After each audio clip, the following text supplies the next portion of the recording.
Hey, what's up YouTube?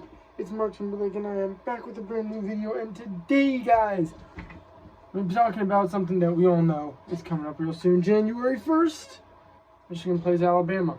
Now, yes, Texas and Washington, highly anticipated game. To say the least, it's highly anticipated. But everyone's really focused on Michigan and Alabama because they're all saying, okay, well, Michigan's number one now. You know, Alabama beat Georgia. It's a championship game. Michigan won their third consecutive Big Ten title. But they've had 6 straight postseason losses. They've only won 1 bowl game under Coach Harbaugh, and that was the very first year he was there when they smoked Florida. So there's a lot to go. There's a lot to unpack, to say the least. Here's what I want to unpack most of all, more than anything. Michigan is going to be playing Alabama, obviously. Pasadena, California, Rose Bowl. We need to look at some of the X factors. So, obviously, one of the big things we need to focus on for Michigan, this isn't really an X factor, more as it is just something to look out for. Michigan's got 2 or 3 people on the offensive line hurt, so their offensive line is kind of compromised against a defensive line like Alabama's. Who knows how much time J.J. McCarthy's going to have in the pocket? Could be 3 seconds, could be 5 seconds, could be 2 seconds. We don't know. I mean, Zach Zinter's big. They got a couple guys hurt in the Big Ten Championship, so it's a problem. Here's the main thing I look at as an X factor. When you're running the ball against Alabama, if you're going to run the ball against them, play them in the trenches. 3.5, 4 yards per pickup, per run. That's successful. That'll get you first downs. That'll get you where you need to go. However, if you can't pick it up, you're in trouble. Now, here's the deal. Blake Corum and Donovan Edwards, 2 great running backs. Alabama's defense is going to key in on them. Like, don't get me wrong, I still think they'll get some receptions, some yards probably. Although I doubt they're going to grab as many yards as they normally do. You want me to be honest on what the big X factor is for Michigan? It's that young stud quarterback, J.J. McCarthy. That's who it is. I mean, if J.J. McCarthy can grab not only hookups with the wide receivers, because I know he has the ability. We know they said he couldn't throw the deep ball last season. No, kid's got the ability to throw the deep ball. Okay, there's no question about it. We've seen him do it this year. It's not the deep ball that you need to focus on. What you need to focus on is his legs more than anything. Because if Blake Corum and Donovan Edwards aren't picking up a ton of yards, but he can get to the outside, he can find openings in the middle, he can get out of the pocket, and he can make yards happen with his legs, that's going to be the kind of game they can play where they can bleed the clock. Take those 6 to 8 minute drives. Now, X factor for Alabama. Jalen Milroe, their quarterback. If he puts the ball in harm's way and Michigan can get some turnovers and Michigan can jump out to an early 10, 14-0 lead, Alabama, you're in trouble because Michigan will bleed the clock and they'll slowly squeeze the life out of your team, out of Alabama completely. If Michigan's defense can get home and create pressure, that's going to be a problem for Alabama. If Alabama's defense can create pressure and they can contain J.J. McCarthy by putting his power on the quarterback, that's going to create problems.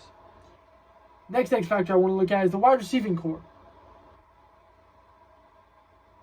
Can Michigan's wide receivers on the outside, Roman Wilson, Cornelius Johnson, whoever they happen to have out there, can they win those one-on-one outside matchups and create space to give McCarthy a couple plays where he can heave it down the field? Because you got to understand, this game is not going to come down to a couple runs or no. It's going to come down to a handful of plays that could either be really good for one team or really bad for the other team. It's going to come down to a handful of plays. Turnover battle is going to be big. Trenches battle. Which run game is going to be more successful? Wide receivers and quarterbacks, I think, are going to be the biggest X factor, which we've already talked about, the quarterbacks. But if Michigan or Alabama's wide receivers can win those one-on-one outside matchups and give the quarterbacks the looks they need to be able to create enough space to heave those balls downfield and give them deep shot and take deep shots, whichever quarterback is able to have more chance to do that and do it more successfully, keep in mind the guys successfully do it, will win the game. So the last thing we need to look at is this. Protection. If J.J. McCarthy gets hurt, That is the end of Michigan's season right there. If Jalen Milroe gets hurt, that is the end of Alabama's season right there. If Quinn Ewers gets hurt, and Texas season, Michael Penix Jr. gets hurt, and the Washington season, their quarterbacks are kind of the biggest X factors for all four of these teams. Which, when a quarterback is the most vital piece of the offense, normally he's the X factor for the team. Just how it goes. So the point I'm trying to make is this. Michigan and Alabama is going to come down to a handful of plays. And we got the X factors in their wide receiving cores and their quarterbacks. Like I said, their running backs probably still get a couple receptions. Probably going to run the ball quite a bit with them.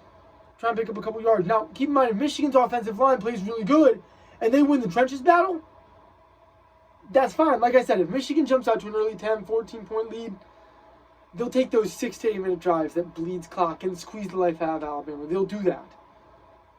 Michigan can play air turnover free. It's going to be it could be really bad for Alabama. Then if Alabama plays turnover free, it could be really bad for Alabama. Jalen Milroe's only thrown a total of 6 interceptions on the season. That's not terrible. As for J.J. McCarthy, I think he's thrown even less interceptions, so that's pretty good. J.J. McCarthy's more accustomed to it this year. Jalen Milroe is Jalen Milroe. So, I'm excited to see how it goes. If I had to make a prediction, are you going to say, oh, Mark Tim Blake, you're biased. That's why you're saying Michigan's going to win. Mark Tim Blake, dude, you're just biased. No, I do think Michigan will win. I think Michigan could win maybe 27-24. Maybe 35-33, something like that. Maybe 35-31. I don't know. I could see it being within. I think it'll be within touchdown, to be honest. And it could go either way. I say Michigan, but it could lead towards Alabama too. It could favor either team. But anyways, guys, that's what I wanted to cover. The X factors for that game. My prediction is Michigan will win this game, but it will be within a touchdown. Don't have an exact score. Anyways, hope you guys enjoyed. Drop a like if you did. Subscribe if you haven't already, because I'm getting closer to 300 and 1,000 starting to feel attainable. So, yeah, hope you guys enjoyed. Drop a like if you did. Subscribe if you haven't already. Rock on.